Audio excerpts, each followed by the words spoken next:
যোৱাকালি অৰ্থাৎ 29 সেপ্টেম্বৰ তাৰিখে এডিআৰই গ্ৰেড 3 গ্ৰেজুৱেট লেভেল এক্সামত এটা প্ৰশ্ন আহিছিল মেথছৰ find the value of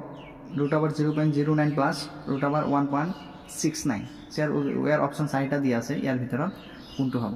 so আজি আমি এইটো প্ৰশ্নটো সলভ কৰাৰ চেষ্টা কৰিম ইয়াতে মই সলভ কৰিছোঁ √0.09 প্লাছ √1.69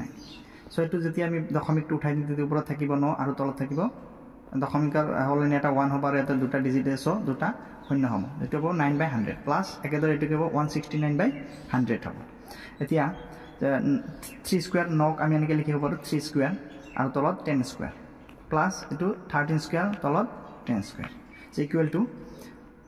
ৰুট ওভাৰ আৰু এফালে আমাৰ স্কয়াৰটো উঠি গলে 3/10 হ'ব আৰু এফালে হ'ব 13/10 তো ইয়াৰ আমি লখাগু লৈছো 10 3 প্লাস 13 ইকুৱেল টু ওপৰত কিমান 16 হ'ব তলত আমাৰ 10 হ'ব সো ইয়াক যদি আমি হৰু কৰিম তেতিয়া 8/5 হ'ব আৰু ইয়াক যদি আমি হৰণ কৰিম তেতিয়া 1.6 হ'ব সো আমাৰ কাৰেক্ট অপচনটো আছে বি 1.6 সো ইয়াৰ উত্তৰটো হ'ব বি